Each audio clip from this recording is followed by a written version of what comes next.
speaking.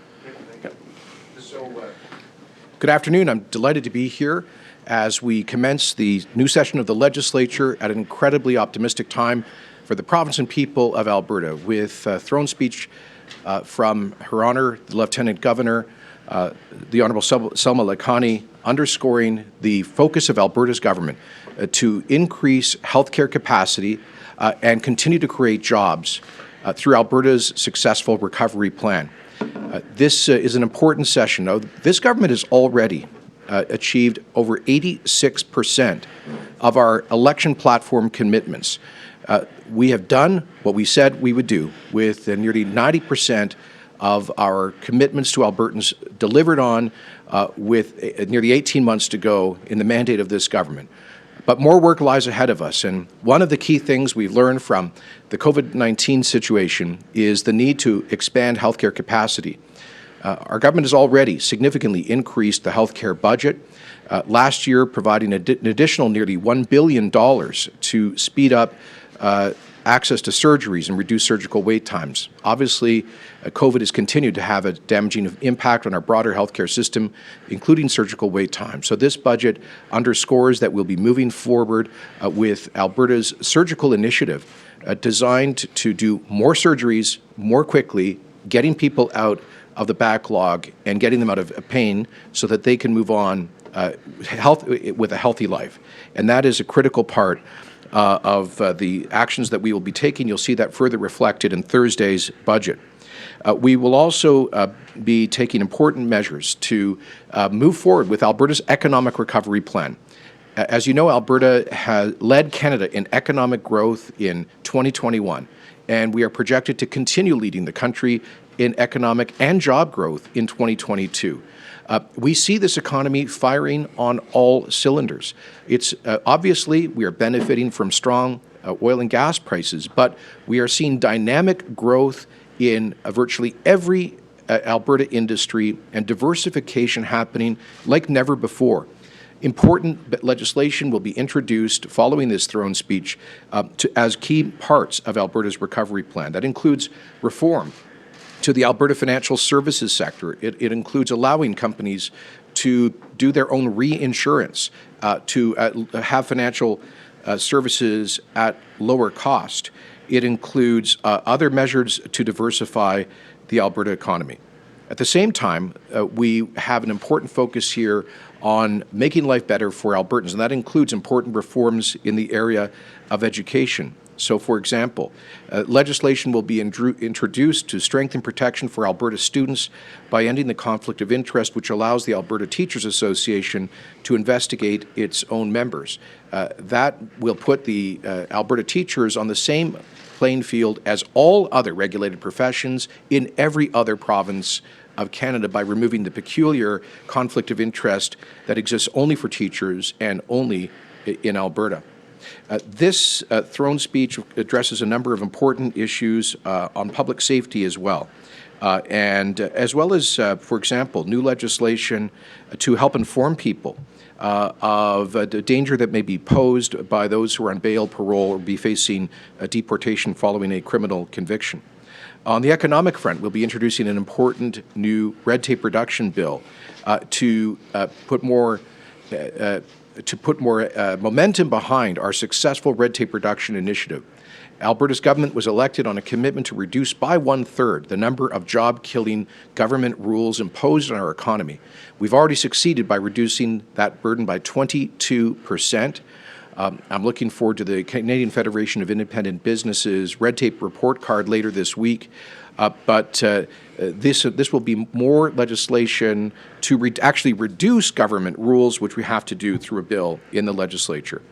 On public safety, we'll be today's throne speech makes a commitment to implement the recommendations of the Human Trafficking Task Force that was chaired by Paul Brandt, and we'll be making that report and the government response available in the days to come. Further important action on healthcare includes implementation of a report by MLA Dan Williams on implementing a stronger approach to palliative care so that patients can have better access to that important and dignified care as they face difficult end-of-life decisions. There is a commitment in the throne speech to expand prenatal care services and funding to pregnant moms who are on income support or AISH, recognizing that an early start for children is so critical for their life chances. We will be addressing the cost of living issues through a gas rebate program that will be detailed in Thursday's budget. And we will as well be moving forward with legislation to take action on recommendations from the Police Act Review and the Human Trafficking Task Force, as mentioned. Finally, there is important commitments in the budget about recognizing our unique Alberta heritage. Part of that begins with a program to celebrate the Platinum Jubilee of Queen Elizabeth, recognizing that it's a strong tradition of doing that in Canada and other Commonwealth countries at each 10th year of her accession. And this is now a remarkable anniversary and a chance for Albertans to celebrate 7 decades of service. We'll be doing that through, in part, through a Platinum Jubilee Medal program to recognize volunteers in our communities, particularly for their tremendous efforts throughout COVID to care for those in need. We'll also be launching a Alberta Identity program and taking Alberta government facilities and buildings to name them after prominent Albertans who have contributed so much to building our province. And we make a commitment to begin that by renaming the Terrace building here on the grounds of the legislature after the great Cree peacemaker, Chief Poundmaker. And that will be a wonderful tribute to one of the great chiefs who was a great voice for reconciliation and a bridge between First Nations and the pioneers of the European communities that came to this part of the world.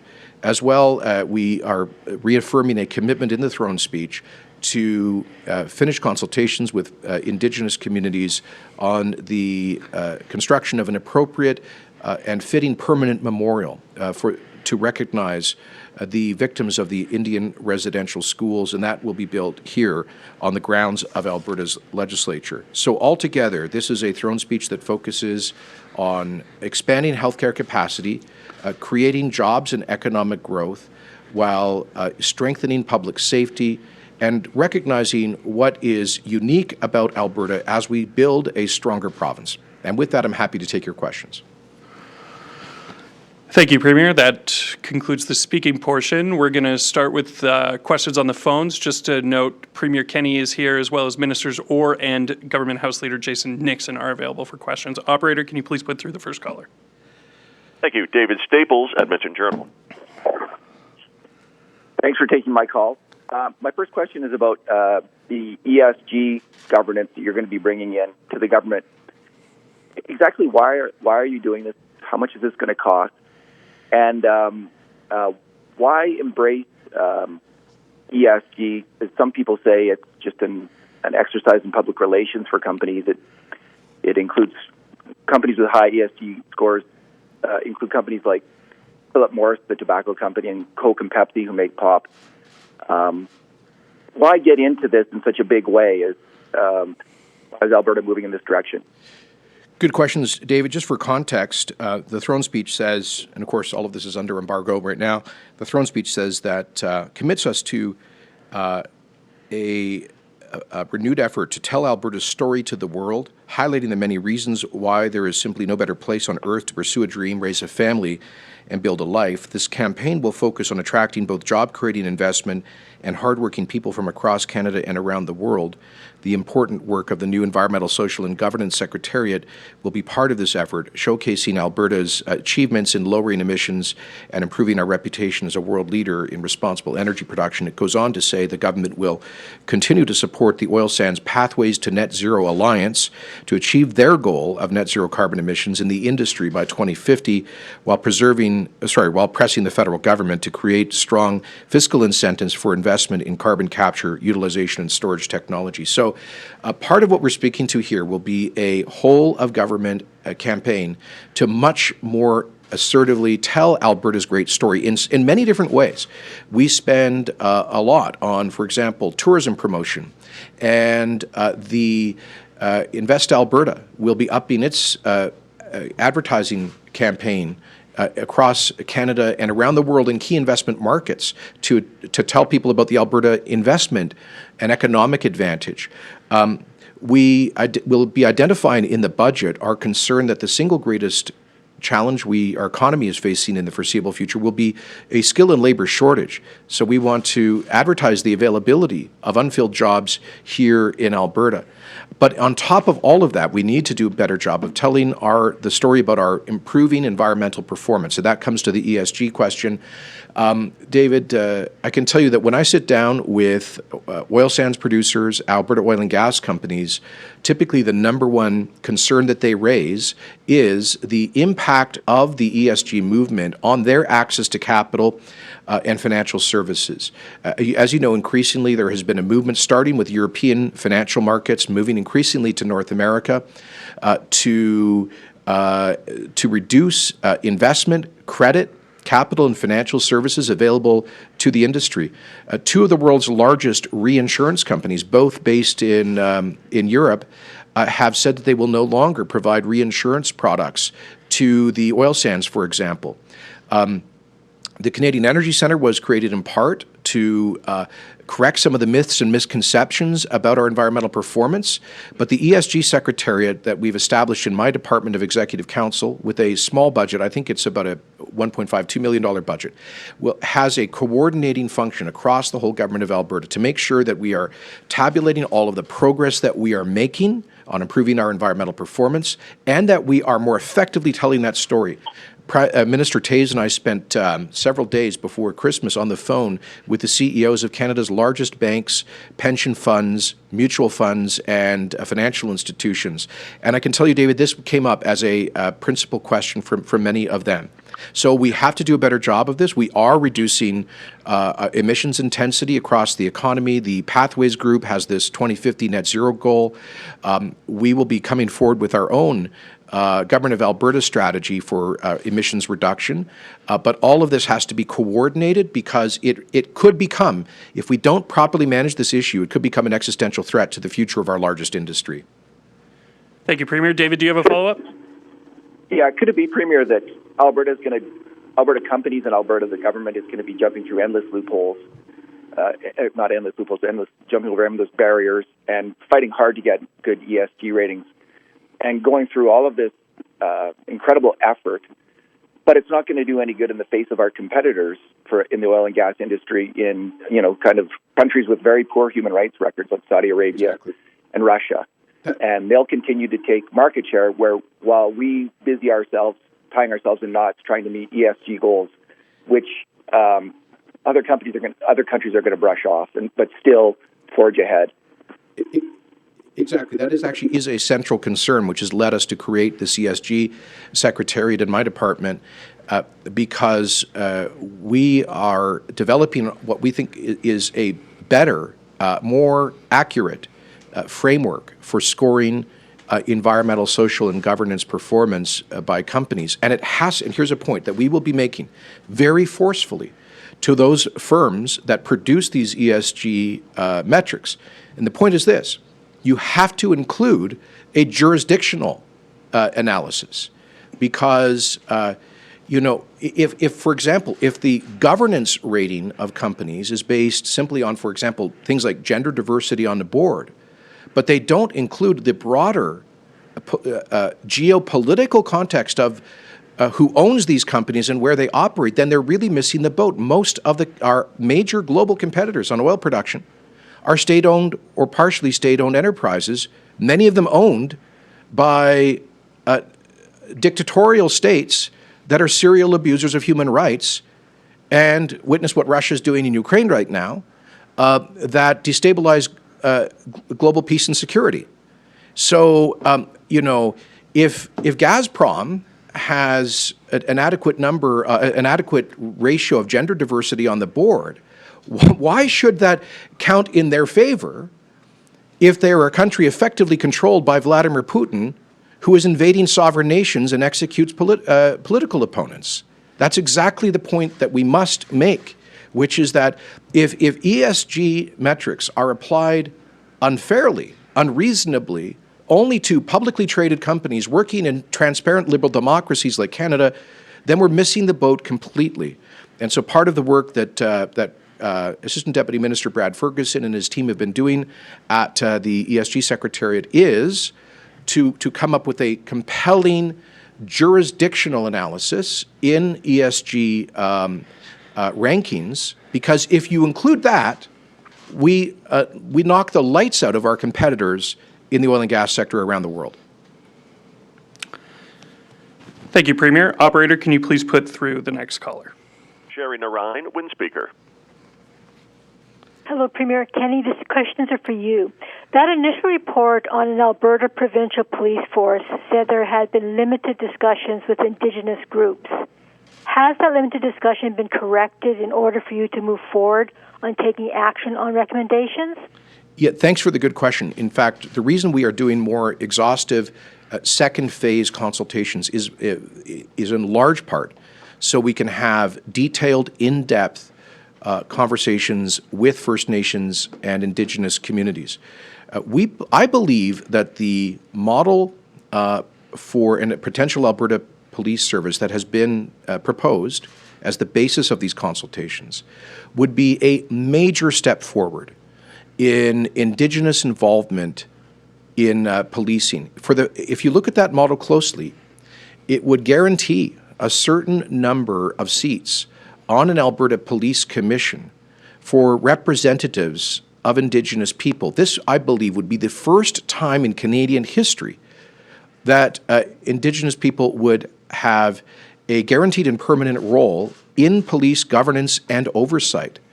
I think this it has an incredibly exciting progressive idea that deserves serious consideration. Secondly, I think that by starting fresh, the Alberta Provincial Police Service could give us an opportunity to move past the legacy of racism that we know has too often been experienced by Indigenous people in their contact with policing. Thirdly, we believe there is great potential to expand First Nations policing, which is why last year we passed the First Nations Policing Act to make it easier for First Nations to do what the Kainai tribe has done, for example, with their First Nations policing. And finally, we believe there's a great opportunity to do a much better job of recruiting Indigenous Albertans to serve in a potential Alberta Provincial Police Service. So we think in fact, just the other day I was talking at the Government of Alberta's annual protocol summit with the Blackfoot tribes and Chief Stanley Greer, a former 32-year officer of the RCMP, who wrote a report on a potential Alberta Police Service for Ralph Klein, agreed with me that there could be enormous potential advantages from an Indigenous perspective with an Alberta Provincial Police Service. But we want to respectfully listen to First Nations. There are concerns. We want to address those in good faith, and that's exactly what the current consultations are about. Okay. And on a different topic, has funding been committed for the memorial on the grounds of the legislature for Indian residential school victims? I don't believe we have a dollar figure committed, but Minister of Indigenous Relations Rick Wilson has obtained agreement in principle from a number of ministries here to contribute to that.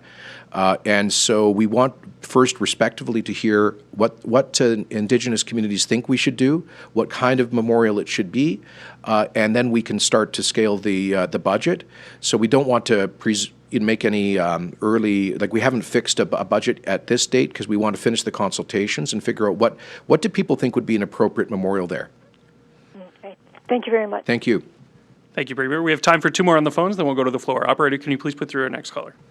Thank you. Rick Bell, Calgary Sun. Good afternoon, Premier. I'd just like to ask about the Emergencies Act that you spoke about on the weekend. What do you think are the chances, Alberta's chances in court fighting this Emergencies Act? Because, there have been court cases before and they haven't necessarily turned out favorably. Have you been told by your people that there is actually a good chance of winning this one, or is this just more of a kind of a symbolic opposition? No, Rick, we really believe that the federal government has massively overreached here without any good reason. They have brought in the successor of the War Measures Act and now extended it, even though there are no road blockades anywhere in Canada. The Ottawa situation has been resolved. Ontario and Alberta stopped the Coutts and Windsor border crossing blockades without using these kinds of emergency powers. So it was completely unnecessary. As far as I can tell, this is the Prime Minister desperately trying to show that he was doing something, and instead has massively overreached. I mean, what is their reason for it now? Apparently because there are a few trucks parked in farmyards somewhere in eastern Ontario that they think constitute a menace to national security and sovereignty. This is ridiculous. If you actually read the Emergencies Act, it's very clear that this has to be a situation that cannot be controlled through any normal legal means, and that poses a real risk to the security, sovereignty, and health of Canadians. There is no such risk. There is no emergency. And so I can't imagine a court supporting the government of Canada's invocation of these powers and their extension of them. We will likely be filing our own, we will be filing our own Alberta challenge to Trudeau's Emergencies Act invocation at either the Federal Court of Canada or the Court of Queen's Bench of Alberta. We are getting our legal ducks in order right now to pursue what we think is the most effective path for this court challenge. We will also likely come in behind the Canadian Civil Liberties Association, seeking status to intervene in support of their case. I've seen comments from dozens and dozens of highly respected lawyers, not just those here in the government of Alberta, who believe that the federal actions are a huge and obvious overreach. So we really do believe that we've got a strong case to make, and it's the feds who will have I think, a very hard time justifying why they did this when there is no obvious reason for it. Rick, do you have a follow-up? Yes. Premier, you've in the past had, on occasion, had strong words for the Prime Minister and his actions.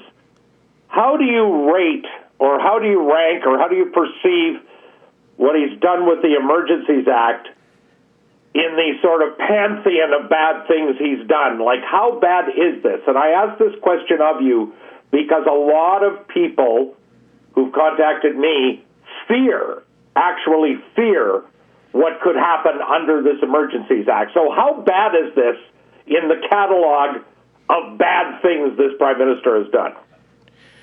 I think this is one of the biggest mistakes of any modern Canadian government.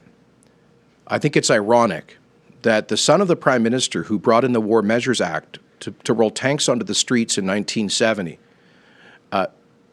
has now decided to bring in the successor legislation to the War Measures Act, the Emergencies Act, with no good reason. This Prime Minister created the problem to begin with his trucker vax mandate. That is bad public health theater. A few thousand unvaccinated truckers who could maybe take a negative rapid test in the isolation of their cabs are somehow a public health menace in a continent with tens of millions of active COVID infections. This is ridiculous. He brought in that requirement just as the rest of the world started dropping public health restrictions. After months of an exemption, it made no sense. And then when truckers started to protest, he basically started calling all of the people who disagreed with him Nazis, calling them names, inflaming the situation. And then did nothing to deal with the blockades as they started, and then panicked and overreacted with this use of extreme powers that has extrajudicial powers. The Prime Minister is able to go in there now without going to a court to freeze people's bank accounts because of who they donated to or their opinions. His Justice Minister actually went out there and said that if you are from a pro-Donald Trump fund or something, you better watch out because we might freeze your assets. Excuse me. The chief law enforcement officer of Canada has said that if he disagrees with your political opinions, you better watch out because we might freeze and seize your bank account without going to a court. Rick, when we look back on Canadian historical injustices, we usually think about things like the internment of people of Ukrainian origin during the First World War, the internment of Japanese and Italian Canadians in the Second World War, and the War Measures Act in 1970. You know, prime ministers have had to stand up in Parliament to apologize for the use of the War Measures Act in the First and Second World Wars and how it was misapplied, the overreach. So I can't believe that he's going down this path. It is to try to distract, I think, from a problem that he created. Thank you, Premier. Operator, can you put through our final caller on the phone, and then we'll go to the floor. Thank you, Don Braid, Calgary Herald. Premier, last March, thanks for taking my questions. Last March 25th, the federal government ruled against Alberta's case on the carbon tax, and ever since then we've been paying the federal carbon tax, despite promises from your government that there would be a replacement tax. It seemed to be a very slow march to this. There's no mention of any possible replacement tax, carbon system in the throne speech, and I'm just wondering if we can expect to see that, or if there's any chance we might see that in the budget. Yeah, thanks, Don. We are working on a possible alternative, but at the end of the day, we fought as hard as we could. We scrapped the NDP carbon tax as Bill number 1 in 2019. The feds then imposed theirs on Albertans. As we promised, we sued them and we joined several provinces in doing so.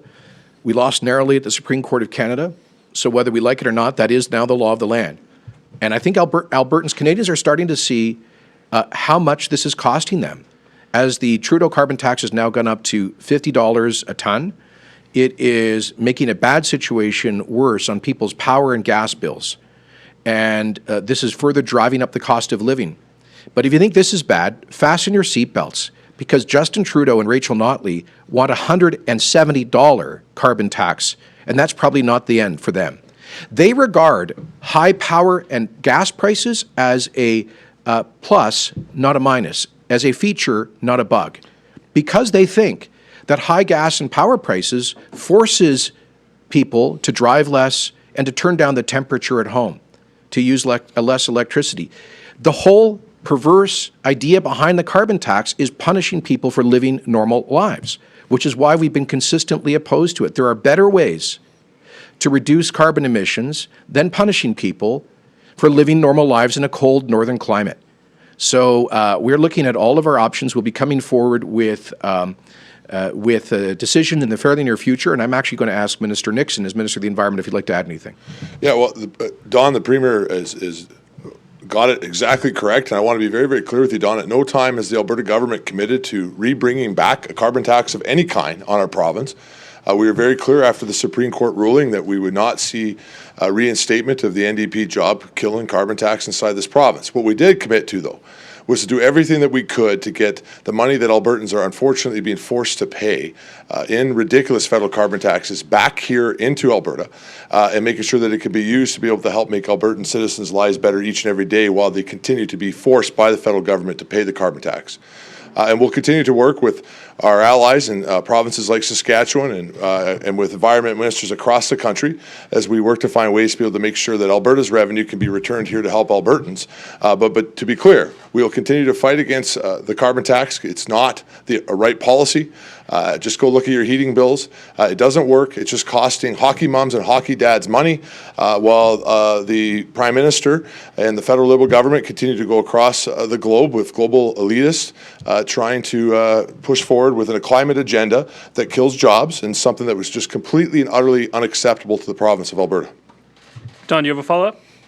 Yes, I'm now in more than my normal state of confusion, because I take it that you're saying 6 provinces have got alternate plans that the federal government has approved. I take it, Mr. Nixon and Premier, that you're saying that you're not going to produce such a plan, but you're going to find a way to get the money that we're losing back, but not for environmental or climate change policy purposes? Well, Don, first of all, when you say get the money back, under the federal program, which we oppose, 90% of the revenues collected from their carbon tax go out in rebates. Now, this constitutes a net cost for small businesses that don't get those rebates, and for community organizations, small nonprofits, and the like. But that is, while we oppose this, it is less costly for Albertans than the NDP design, where only 60% went back in rebates. So we are not looking to scoop revenue like the NDP wanted to pay for government spending. And Jason, you can speak more to that. That's correct. And Don, 90% of the federal carbon tax already is rebated to Albertans. The other 10% was supposed to be returned to Albertans to work on climate change initiatives inside the province. It still has not been returned to Albertans, and we'll continue to fight for that 10%. But underneath federal legislation, there's the ability of provinces to be able to take the revenue from a federal carbon tax and bring it directly back to Alberta. And we are looking at ways, similar to Saskatchewan and some other provinces who are having conversations with the feds on ways that we can do that, only though if it is going to make Albertans' lives easier and save them money. If not, we'll continue to fight against the federal carbon tax, not at the Supreme Court, but hopefully with a government change, and eventually being able to get more common sense climate change policies coming from Ottawa. Thank you, Minister. We're going to move to the floor now. Please identify your outlet, your name, and who you'd like to answer your question. Hi, it's Janet French from the CBC. This is for the Premier. Just checking in on Casey Madu. When are we going to see the Kent report released? And will Casey Madu continue on as Minister of Justice or in any cabinet role, and if so, why? Thank you. So I received a report late last week, reviewed it over the weekend, and I'll have more to say about that in the near future. How about now? I'll have more to say about that in the near future. But because, how about this? I'll give you a second main question because I didn't give you the answer you were looking for yet. Okay, sounds good. Completely unrelated, the balancing pool. Why are you dissolving the balancing pool? And how will that affect the stability of electricity prices? I thought this might be a Nixon question. Yeah, well, first of all, the NDP lost about $1.3 billion by mismanaging the balancing pool, and those costs have been passed on to consumers. The balancing pool no longer serves any useful purpose. It just constitutes an additional cost. We need to reduce power costs for Albertans, and this is one small way of doing so. Minister Nixon, could you add more? He's not the Minister of Electricity, but he knows a lot about it. That's correct, Janet. The balancing pool, because of the changes that have already been brought in place under Minister Savage when she was responsible for the electricity file, have made the balancing pool basically not be needed no more.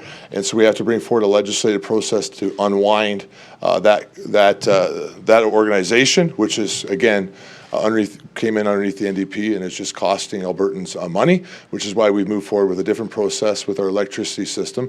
And you're going to see stuff in this upcoming session as well, where we work towards looking at legislation that can continue to try to help lower Albertans' electricity bills and stabilize our electricity system while continuing to try to fix the incredible mess that the NDP left when they were government 3 years ago with our electricity system. And that's the basis for my follow-up, is I wanted a little bit more information about this natural gas consumer protection program that may be rebate style. Please tell me what you can about how that's going to work and what kinds of rebates the members of the public could expect on their bills. Well, the details of that will be in the budget, so I'm afraid you'll have to wait until Thursday because I don't want to violate budget secrecy, and you've now had 4 questions, so thank you, Janet. Shailan Skalski. Good try, though. Shailan Skalski with CTV Edmonton. The question for the Premier. Premier, thank you for taking my question. It's in regards to the Alberta Surgical Initiative. I guess, how do you see the number of surgeries breaking down under this plan? What percentage will be performed publicly versus privately in the chartered facilities you talk about in the speech? Thank you. Our current goal is to move from 15% of surgeries in chartered facilities to 30%. Over the next couple of years. So we are trying to double the number of surgeries that are performed in chartered surgical facilities. We have always had surgeries performed in those facilities that are publicly insured, but this is one way of getting more surgeries done more efficiently, and more quickly to reduce surgical wait times. It's more important now than ever because of the post-COVID, the increase in surgical wait times as a result of interruption from COVID pressure in the hospitals. Saskatchewan very successfully piloted a similar program starting about 8 years ago. And they saw that the chartered surgical facilities were able to perform surgeries at lower cost because of more efficient use of capital. Basically, they're using those surgical suites that are privately owned, in some cases 24/7. That is not typically the case in government hospitals. They also have more flexible labor arrangements, and as private operators, they are more focused on cost control. And so one thing important to underscore is that 100% of the surgeries that will be funded through this initiative are publicly insured. No one has to get out their credit card, not for one dime. This is all publicly insured, but it's the best way we can start to get on top of these ridiculous surgical wait times that we frankly inherited from the last government and that have gotten worse during COVID. Yeah, as a follow-up to that, you mentioned coming out of the pandemic, of course, the healthcare system just withstood one of the greatest challenges in Alberta that it's ever seen. I guess what flaws did you see coming out of that? I guess why would now we turn to an increased private system? Well, again, we just want to get more procedures done more quickly. And the healthcare system in Alberta and in Canada is largely delivered by private businesses. Every doctor, when you walk into their clinic, is a private personal corporation. Every surgeon who bills to us, whether it's in a hospital or outside of a hospital, operates as a private contractor, as a private corporation. So the vast majority of services provided by private operators within public administration. I don't think people care whether the doctor is paid a salary or is operating as a professional corporation. They just want the service done, and we want to get it done as efficiently as we can. But there are some deeper issues here that we will be addressing in the weeks to come. You know, in 2019, according to the Canadian Institute of Health Information, Alberta had the lowest per capita number of intensive care beds of all Canadian provinces, even though we have the second highest per capita health expenditures in the country. That makes no sense. That's the situation we inherited and went into COVID with, which is a very expensive system with results that don't justify what we're spending.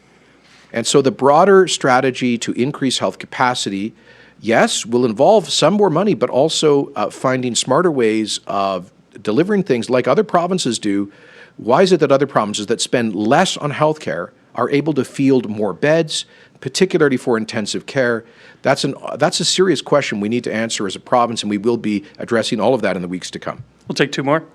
Catherine Gurkowski with Alberta Today. I'm actually going to segue on that. You mentioned increasing healthcare capacity by expanding intensive care. The McKinnon panel and the EY report said that hospitals are the most expensive way to deliver care. So why are we expanding hospital care? And how are you going to be recruiting healthcare workers when at a higher cost when you're trying to create efficiencies in the system? Those are all very good questions. Yeah. Thank you. So we have to do a lot of things at once. It's not just one thing. We agree with the McKinnon panel that procedures performed outside hospitals are often done at lower cost, and that's one of the reasons we are pursuing these Alberta Surgical Initiative to double the number of surgeries performed outside of a hospital setting.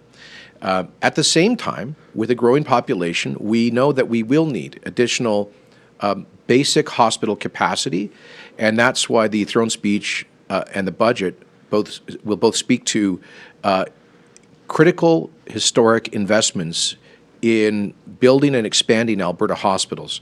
We'll have a very exciting announcement about that tomorrow in Red Deer. On Saturday, I'll be at the official grand opening of the new Grand Prairie Hospital. We are on track for the completion of the Calgary Cancer Centre, and we will be announcing an important expansion of the Neurological Centre here at the University of Alberta Hospital, as well as many other important new capital investments to expand hospital care in Alberta. We'll also, as part of our broader strategy, be hiring more nurses. We have more nurses working in this system today than ever before. But one thing that COVID has underscored is we need more nurses with experience for things like intensive care. And finally, when you talk about increasing intensive care capacity, that is not the kind of thing that can be really delivered in a private setting, because that is like emergency care. That those are kinds of health care that are best delivered in a publicly owned hospital, and for all sorts of reasons. And we will be investing specifically to increase the baseline number of ICU beds. As I mentioned in response to the last question, we inherited the lowest per capita number of ICU beds in Canada. We need to get up towards the top of Canada, partly so that we have more capacity to deal with any potential COVID waves that could challenge the hospitals. And in an op-ed today, your finance minister, Travis Taves, had said he had pushed back against the criticism that we're able to be in such a strong financial position because of the high price of oil. And you say it's a result of carefully reducing costs and revenue growth. Are you saying if oil prices are where they were a year ago, we would have been seeing these balanced budgets or even a surplus? Well, I will have to wait to see if there's a balanced budget on Thursday, but I can tell you that here's the point. We have significantly restrained spending. Alberta was spending too much. We were the most expensive and inefficient provincial government in Canada. That is no longer the case. We're now approaching the national average on per capita spending, because we have limited spending over our 3 years in office to 0.34% increases per year, compared to under the NDP, which was increasing annual spending by I believe 4.5%. And if the NDP had continued with that spending track, our last fiscal update would show a $5.5 billion larger deficit. So there's a lot of speculation that we may be on track for a balanced budget and a surplus this week. If that happens, it will be, yes, in part because of significant growth in non-renewable resource revenues, but it still would not be possible without the spending restraint that we've brought in. In addition, you will see on Thursday's budget dynamic growth in all revenue sources. It's not just oil and gas royalties. It is also personal income taxes, corporate income taxes, and all sources of revenue. That is a reflection of the diversification happening in Alberta today and the success of our recovery plan. So to put it simply, we would not be in the ballpark of a balanced budget without 3 years of tough spending restraint plus diversification across the economy. Last question. Audrey Neveu, Radio-Canada. Hi. First question, English and French. You say you want to go from 15 to 30% of surgeries in chartered surgery facilities. Are there any other areas where you would like to delegate any healthcare to chartered facilities, like more private-owned facilities? Well, our plan is exactly this. It's to at least double the number of surgeries performed in charter facilities. We do not have plans to contract out large-scale services outside of that. Of course, as I've said before, so many of our medical services are already performed in a private setting that are publicly insured. And look, we are open. We need to get serious about health innovation. We need to realize the lesson of COVID is that Canada does not have adequate healthcare capacity. That has to be changed. And we believe the surgical initiative is a very strong strategy to do so. En français, pour dire que notre emphase est sur un doublement du nombre de surgeries que nous faisons dans les cliniques privées, évidemment avec l'assurance de santé publique, parce que les cliniques chirurgiques privées sont plus efficaces que par rapport aux hôpitaux publics à cet égard. Alors, nous pouvons faire plus des surgeries pour réduire les arriérés, les listes d'attente, avec cet investissement important pour doubler le nombre de surgeries que nous faisons hors des hôpitaux. Mais quant aux autres procédures, nous mettons l'accent sur, comme j'ai dit, cette stratégie de surgerie. Puis, concernant la loi sur les mesures d'urgence, vous avez été extrêmement ferme dans votre opposition.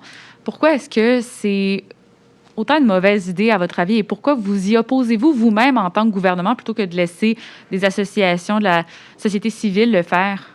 En partie parce que c'est une invasion de juridiction provinciale dans la Constitution canadienne. Il faut que nous défendons notre champ de compétences dans la Constitution, mais plus largement, je dirais que les Albertains, ils croient dans la liberté, dans la règle du droit et dans les gouvernements limités.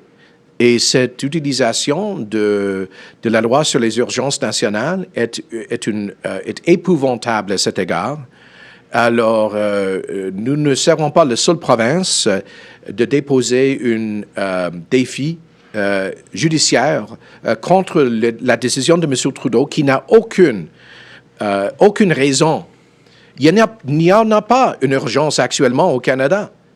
Alors pourquoi est-ce que nous avons la loi sur les urgences nationales? Effectivement, c'est comme une décision semblable à l'utilisation de la loi sur les mesures de guerre en 70. I'll try that in English. Did you want me to do that in English? Okay. To say that there was a question about the Emergencies Act, why are we filing this, not just leave it up to other organizations? Look, partly because the federal invocation of the Emergencies Act is a clear violation of provincial jurisdiction under the Constitution. We are primarily responsible for law enforcement. This seeks to override us in that regard. Secondly, this is, I think, a violation of the values that Albertans believe in the rule of law. And it is a massive and unjustifiable overreach. So I think we do have a responsibility to fight it in court, and we won't be the only province doing that. So thank you very much. Thanks, everyone.